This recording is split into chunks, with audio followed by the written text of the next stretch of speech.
Agora, olhando pelo outro ponto de vista, que é de você controlar o olhar, é um pouco complicado, mas também tem solução. Então, por exemplo, eu como homem, principalmente como professor, que tem que estar olhando... É pior ainda, né? Eu encontrei um pouco de dificuldade no começo, mas assim, você começa a compreender que não tem jeito, você sempre vai ter alguma ocasião de queda ali, pelo olhar.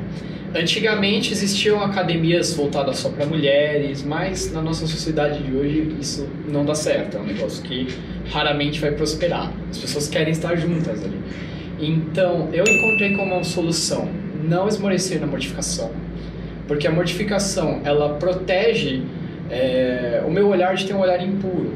Então, eu sempre busco ter alguma coisa ali que possa me mortificar se eu ver que os olhares impuros estão começando a surgir, os pensamentos impuros estão começando a surgir. Então, eu ando com uma caneta e se eu perceber que eu estou sendo tentado, eu posso apertar essa caneta na minha mão, me concentrar na dor da ponta da caneta. Eu posso até fazer uma analogia e lembrar daquela caneta apertando a minha mão e lembrar dos cravos que perfuraram a mão de Nosso Senhor.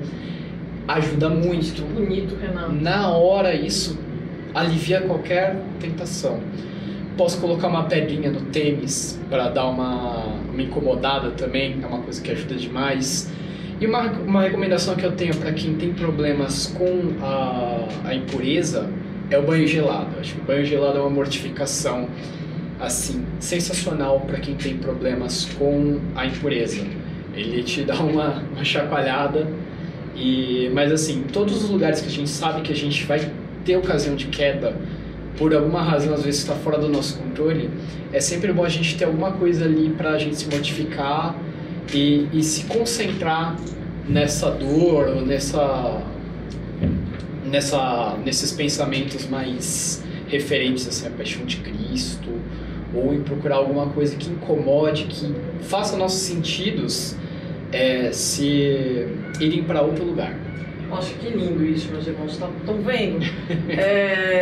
Não é impossível a santidade, né? Porque a gente, no mundo de hoje, Renato, a gente percebe muito mais nos jovens que eles olham e falam: é impossível, né? Não consigo. Ou a gente vê uma referência de um santo e a gente fala: mas nunca. E aquilo faz com que a pessoa, muitas vezes, não persista, desanime.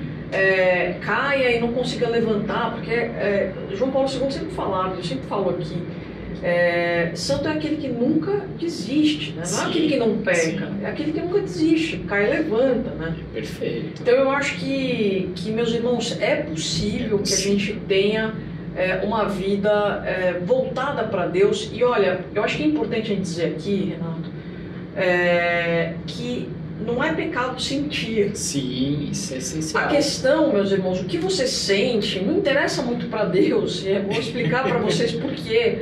Porque nós temos a tendência ao pecado por conta do pecado original, entendeu? Então a gente é inclinado 45 graus.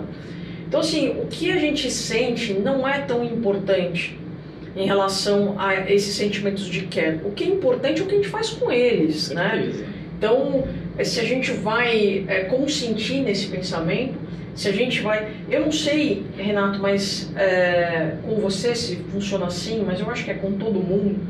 A gente não tem como você não saber quando você peca, quando você passa daquela questão de sentir para consentir. Parece até que o seu anjo da guarda te avisa, né? Avisa. Não parece? Você ele te avisa, fala, opa... você sempre tem aquele aviso interior, você quer mesmo fazer isso. Agora, assim, a partir de agora é pecado, entendeu? Então, eu acho que a gente precisa olhar para isso, meus irmãos. Olhar para essa questão com muito carinho. Com certeza. São Francisco de Sales, se me permite a interrupção, ele fala no Filoteia que existem dois tipos de consentimento. Um consentimento que ele é mais difícil de controlar, porque ele é mais instintivo. Sim. E existe um consentimento que ele é de total liberdade nossa, que ele depende de um aviso interior, né? Então, por exemplo, se a gente tem uma visão sensual, a gente pode repelir na hora e não deixar nenhum consentimento. Mas pode ser que a gente caia em um pequeno consentimento de tipo, nossa, eu quero aproveitar essa visão, que é algo um pouco automático, que é o início do deleite. É o início do deleite. É o início Esse do deleite. início do deleite, ele diz que ainda é um pecado venial. É um pecado venial, exato. Ainda é um pecado venial. Só que assim, você começa esse deleite e aí você tem aquele se eu continuar, eu sei que eu tô pecando. E eu quero. E aí a gente peca mortalmente. Exato.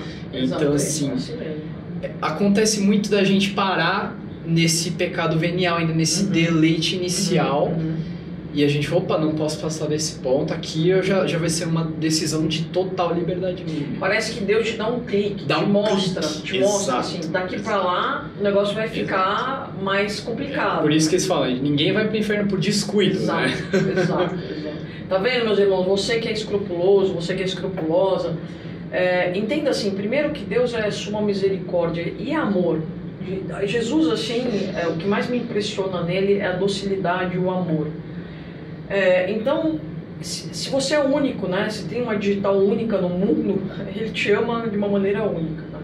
Então, ele vai cuidar de você. Então, entenda isso, que a gente precisa ter essa consciência para ser pecado. Né? Então, é óbvio que a gente está não sabia, não é assim, né? A gente precisa estudar a fé católica para entender, para conseguir amar aquilo também, para entender o porquê das coisas, né? Então a gente também muitas vezes não estuda, isso também é um pecado, né? A gente deixar de se instruir na fé católica. Então a gente precisa analisar o não sabia por quê, né? Exato.